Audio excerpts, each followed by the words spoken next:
Well, we're over at our other property, and this is what's left of the bus from years back.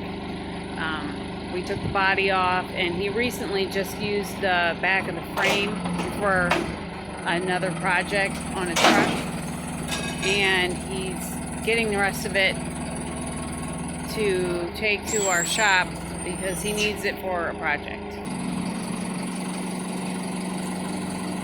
Oh wow, okay, the exhaust is still hooked up.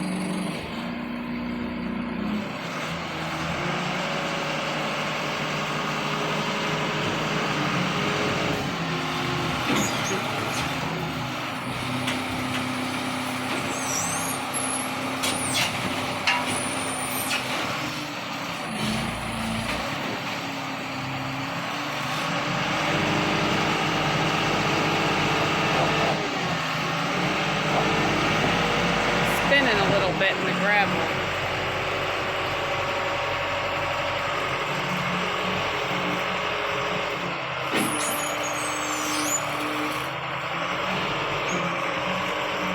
I would hold that exhaust out of the way, but I'm not getting under there. You never know.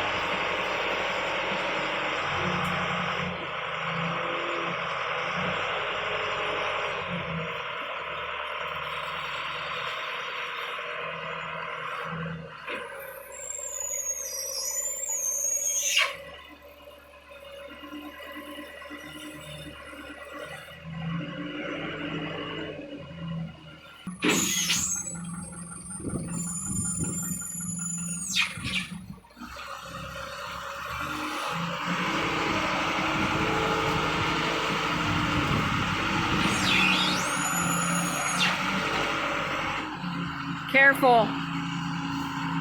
You're okay. You're okay now.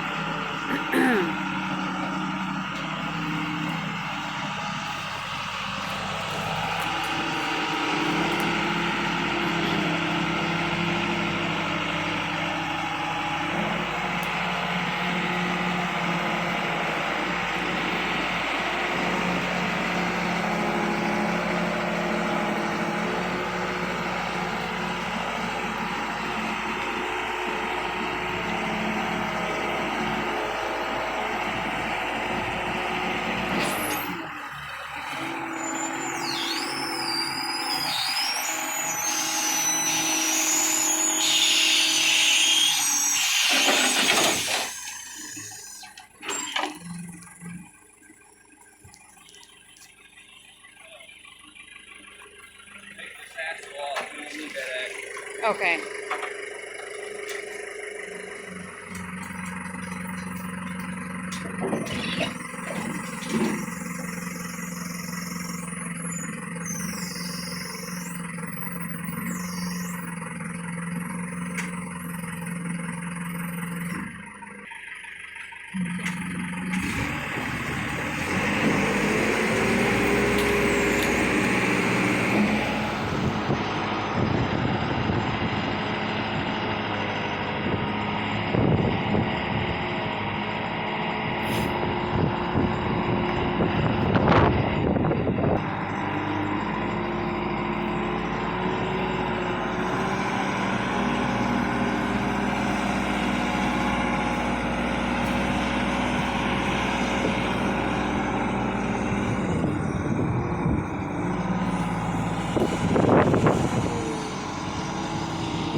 in the big rollback, she's in a little rollback. Just thought it'd be a good idea to recheck everything before we take off.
All right, we got it in here, and I've got it on jack stands.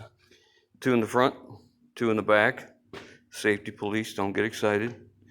I've also got these great big oak timbers underneath the steer axle. Now, I got another project I'm working on where I believe I can use the steering column. I think I can use the dash panel. I think I can use the shifter, the air brake, the ignition switch.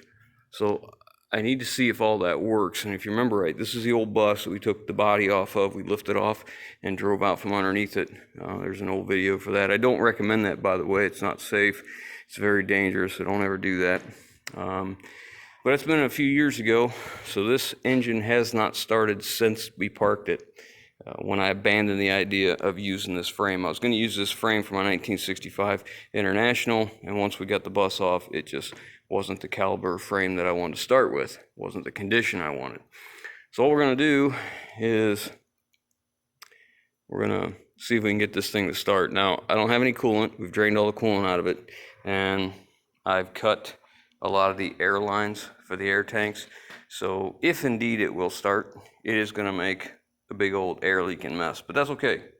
You know, that won't hurt nothing. We just want to make sure that it starts and it runs, and I want to be able to see if I can use any of these gauges, because this has been sitting out in the weather for years now. We had it covered for quite a while, and of course the tarp disintegrated. So let's see if we can get started.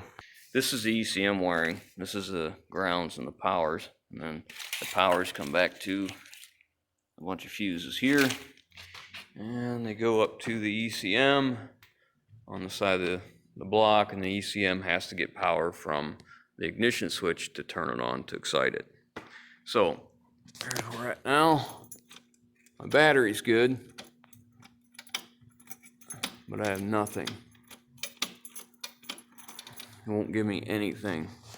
And buses are just filled full of wiring. Some essential, some not. So what we're going to do is start looking at the fuses here and see what we got. When I took this apart, I cut off things that were unnecessary for the thing to run and drive on its own. This was like bus related stuff, lighting and what have you. So now I'm going to get a test light and see what we got. Most of these are circuit breakers. This is a self-resetting circuit breaker in here. And there's just a few fuses. So let's see what we got. Alright, so I got a good ground up here. And this is a cable coming in right here from power. It comes from the starter. We got battery voltage there. And then this is the other side of this terminal. This is what's called a continuous duty solenoid. When the key turns on, see the key is giving this power to turn this on.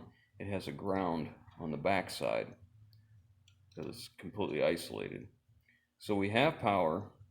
Now do we have ground? We have ground now, but we don't have power to the other side. Can you see this terminal here? We don't have power on this side. Look at the voltmeter now. So we don't have power. It should be battery voltage there, and it's not. So we have no power to the fuse or to the ECM or anything. So we're going to put a jumper on here. Let's see if we get anything. Oh, looky there.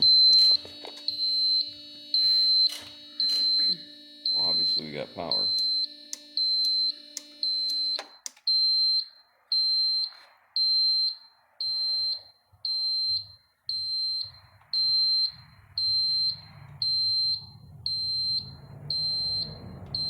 A lot of times I prefer checking my fuses with a voltmeter. I can see if there's any voltage drop across there, like a dirty connection, especially something like this where it's been exposed to the elements for what, 2 years or better? At least more than that. 3 years? I couldn't tell you, probably.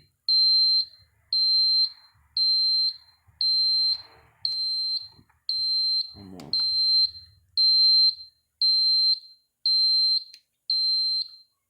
Okay, that's all those. Now we'll see if we got a crank here. Nothing. And it is in neutral. This transmission doesn't have park. It's got neutral, and that's when you should be able to start it.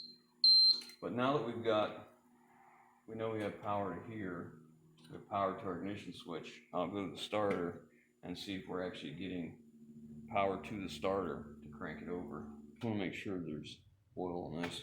That's what I thought you meant to say. Yeah, it's full. Doesn't smell bad at all. Okay. Alright, so we got oil. We have check engine lights, so that means the ECM has power. So the next thing is we need to get fuel. I don't have a fuel tank on this. I believe it has a fuel pump on the engine. Yeah, right there. The only question is if it actually runs. So I'm gonna do this. I thought I heard it. I heard something. And put this on here when I tell you. Alright. On There. there. Okay, yes. Just clamp it or just hold it. I don't care. Okay, because I did hear something running, but I don't know what it was. Here. Got my hand on it. Go ahead. Yeah, it runs. Okay. Alright, that's good. Okay, so we're going to find out which one is that fuel pump is going to be ECM controlled. The ECM is going to control the ground side of a relay. I'm going to get fuel line set up next. and we'll go from there. It's going to take a little while to get fuel up here by cranking, and then we'll have to crack all the injectors loose. Let's get fuel set up. Well, I was able to get rid of that horrible alarm, and I traced back the relay for the crank signal, and it's sitting right here, which give you a better idea what this was. That plastic cover just sits over there, so the water's been coming down in here all this time, and this relay is mounted upside down, so I'm sure the water's just been going inside there. So we are just going to bypass this relay, and we're just going to run. It comes from the starter switch, the ignition switch here, into this relay and then back out. So we're just going to bypass this relay for the time being. So I made up this jumper. This is a 25 amp circuit breaker. See it up here in the corner, right up in here. What I've done is put heat shrink around it and put some terminals and some long spades so that I can bypass this relay. So if the relay is no good, we'll still get our signal, but they're small enough that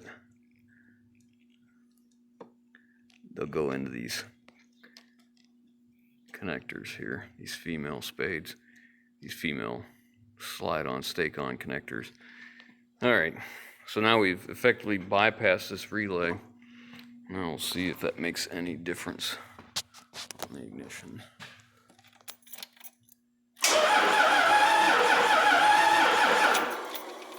Okay. That sounds good.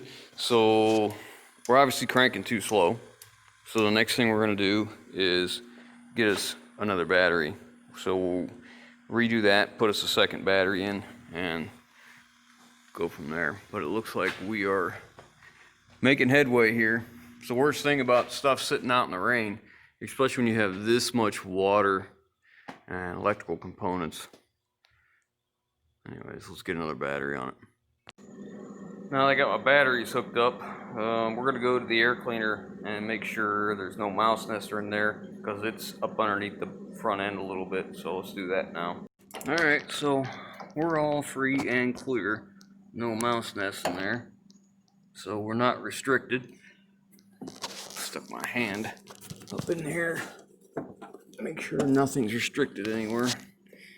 Alright, we're going to put our jumper in here. This solenoid still isn't coming back to life. It's got power to it, it just isn't doing anything. Alright, let's see what we got here. See if that's any better.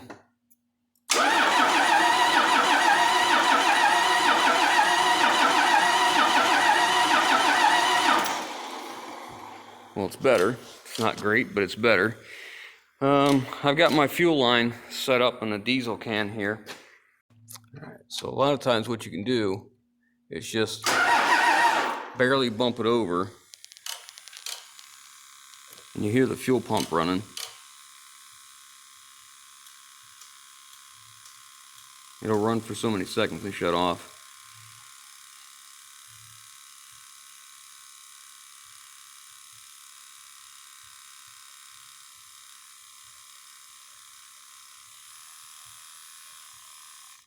Okay, now it's shut off. So what we want to see is if it's actually pumping anything. So we're going to take the fuel filter housing loose here, take the top off of it. All right, so I got this filter out. You can see there's like no fuel in there. So we want to see if the fuel pump has the ability, if it is pumping. Now, granted, it has to pump all this line, you know. I could shorten this, but there's no need because I'm going to have fuel line on this anyways. But this fuel line here comes up to this pump. And a lot of times these pumps will be bad and you'll never know it because one of these Cummins will run, it's 24 valve is what this one is, it will run without that fuel pump. The injection pump can suck enough fuel to keep it running. And you'd never know there was a problem with this pump if you never broke the system, or until you broke the system open, like if you were changing a filter, or say you were having hard starts where there was a leak in the line somewhere where it could suck air and let all the fuel return and the system return back to the tank when it sits. So you'd never know if this pump was any good. So what we're going to do is crank it. That's enough for the pump to kick on. And we're going to continue to do this and see if we can get any fuel. Oh, there we go. It's starting to pump something. There we go. That's a good sign. Okay, well, it's going to make a mess now because it's not going to shut off soon enough. All right, we'll just go ahead and close that up. All right, close that up. So now we know our fuel pump works. That's a good sign. Because when these don't work, it is hard. The fuel injection pump can pull enough fuel to keep it running, but keep in mind the fuel is how it cools itself. So if it's only pulling enough fuel to run, but not enough to cool it, you can get premature failure on the injection pump. Okay. All right. Now, I got a couple of these lines cracked.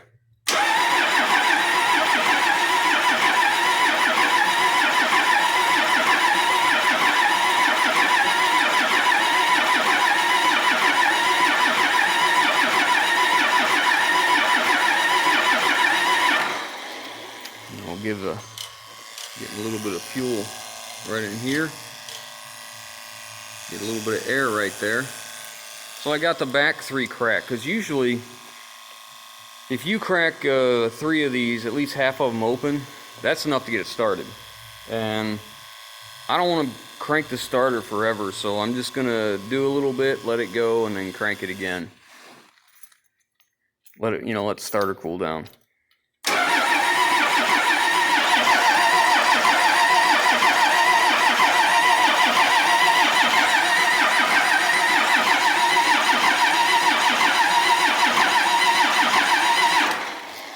Okay, you got to be careful because I'm like right at this height where it would be very, very possible that I would get just sprayed with fuel once it starts taking off. So you just want to be very careful about that. I'm gonna go ahead and open up this one also. Usually it's 4 or 5 cycles of this seems to be enough. Yep.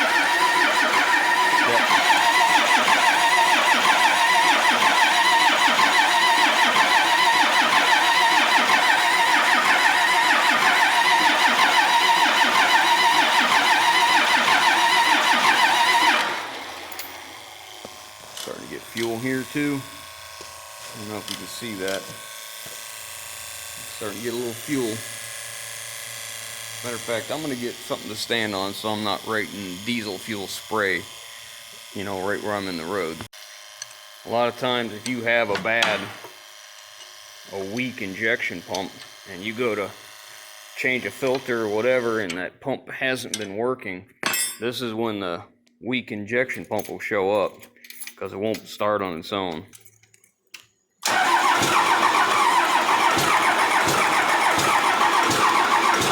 Alright, once we get to that point, whichever injectors are spitting, that's the ones we want to shut off.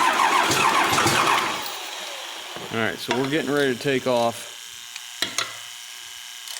So we want to close off the ones that were spitting pretty good, which quite honestly I couldn't tell you which ones they were because I was watching the camera and not paying attention. So we're just going to shut them off because I think we're close. If it does start, I'm going to have to shut it down pretty quick and open the door up, but it's kind of cold out today.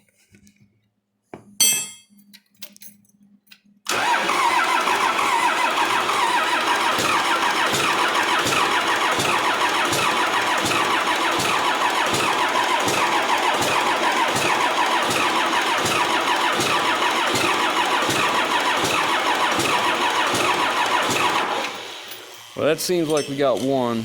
So now open these back up because we're not as close as I thought we were. I'm just gonna let that starter cool and charge the batteries up a little bit. These batteries are old. I took them out of another truck. I need to get more batteries. I just haven't. You know, it's about that time of year. I need to go get, 15 or 20 of them to have around. But it's one of the things you just hate to invest too much. Let's see. Put that on 20 amp. Let the starter cool down, let the batteries charge up, and I'll bring it back when we're cranking again. I moved my fuel can up here because I had the return line going into a bucket down here because I wanted to see if we were actually getting return fuel into the bucket and see what we had inside of here before I pumped it into my known good tank of fuel here. Well, it was good and clear, so then I brought this up here so we can run our return into here. So while we're cranking, we're not just gonna, let it overflow on the floor. While we're waiting for the batteries to charge up, I decided to go ahead and change this relay out. I took out the original relay and I replaced it with something of very high quality. All right, so if you're not familiar with relays or how they work, they're nothing more than a switch. And typically what you have is a lower amperage controlling a larger amperage. That's usually why it's used, but there's also other reasons. We'll get into that in a minute. But all right, so basically what you have in a relay is you have a coil right in here. This little thing right here, that is a coil winding. So what you're doing is you're bringing power in one way or the other, and you're putting a ground on the opposite. So if you brought power in on 85 and grounded 86, it would energize this coil right here. Anytime you energize a coil winding, the center of that coil winding becomes magnetic. It creates a magnetic pull. So what happens is when you put a magnetic pull on this, it will open and close the switch, which this switch is from 30 to 87 or 30 to 87A, depending on if this coil is energized or not. So right now the way this shows is normally with it not energized, you have continuity, which means a clear path from 30 to 87A. So without any power added to ground added to that coil, you have continuity across these two contacts. So then if you energize this coil, what it does is it moves that switch from here to 87A, from 30 to 87A, moves it over to 30 to 87 when you energize it. And a lot of times you'll use a relay because you have a large amperage draw coming across these two terminals, and you want to control it with something that's lighter, like an ignition switch, toggle switch, or whatever. That's one thing that's used for. Another thing is when you have a situation where you want to be able to control the power and the ground. So you may have an ignition switch that turns on, but at the same time, you want to be able to control the ground side. Say there's a safety switch or something that needs to be grounded before it will let this complete the circuit. That's mostly the most common ones, but that's the gist of how a relay works. I was cranking it and I had the lines loose. I happened to look down over here and I had transmission fluid leaking all over. This cooler line rusted through and snapped off. Of course, there's nowhere to get something like that at this hour, so I just took the cooler lines loose that went to the radiator and just basically ran it in, out of the transmission, just looped around, came right back in, at least so we can get it cranking. But we're close. I think we're just about there. All right, we got it close now. That should be it. We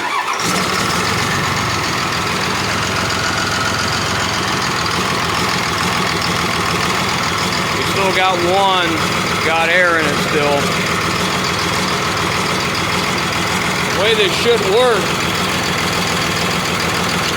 I should be able to break these loose, and one cylinder should drop off, and it's not.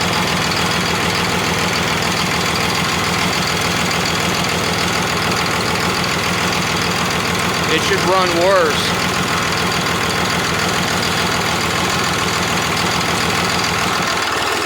Like that.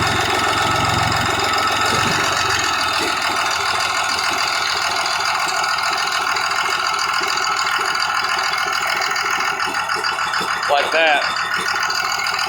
So those two are firing good.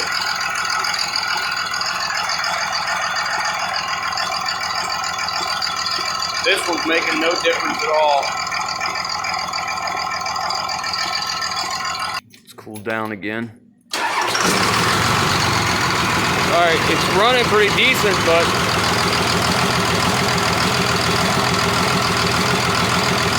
I got nothing. So I'm gonna get my scanner and see what it says. Let's put the scanner on it, see what it shows, because I have no pedal response at all. I assume that, you know, this has been out in the rain, it's probably got water down in it, a bunch of corrosion. I'm gonna try and hit it a couple times, see if it makes any difference. Alright, so I put my scanner on it, and it showed that there was definitely 2 codes for the throttle pedal. So I took this connector apart and cleaned it up, and I worked the pedal a bunch of times, and there's 2 connectors out here on the outside the bulkhead, right over in this area, right back in here. I took them apart and cleaned them. A little bit of corrosion, but the big thing was the pedal. Like, I just kept moving the pedal, so now we'll see. Got it on. We're gonna start it again. I think we have a problem with this gauge. It's stuck here.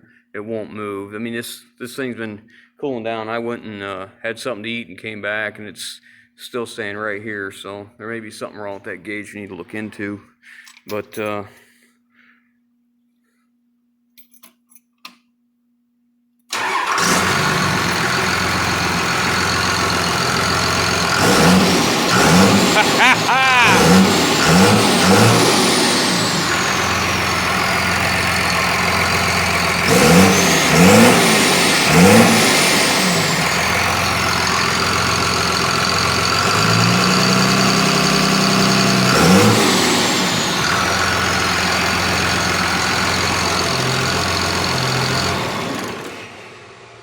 I'll take that. That'd be fantastic. I got no complaints about that at all. That tells me everything I needed to know. It runs. Oh, we're going to check the charging. I forgot about that. I wanted to check the charging system.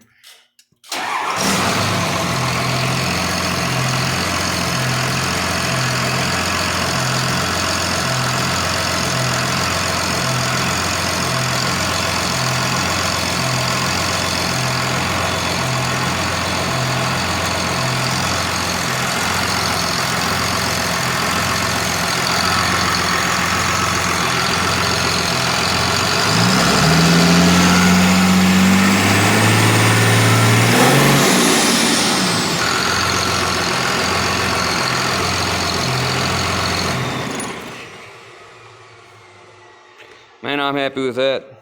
I am happy with that. Now we can move forward and get this thing taken apart. So we might have one problem with that one gauge. I just can't tell. It's just not coming down, and it's been like that since we started. So I may have to do something with that gauge, but I'm all right with that. Good deal. So we'll take motor and transmission, all that stuff, and the accessories out, and we'll take this cluster out, because that's what we're going to use. So hope you guys enjoyed that. If you guys like what we're doing, give us a thumbs up. If you haven't already, hit the subscribe button. Leave your respectful comments down below, guys, and we will catch you on the next one.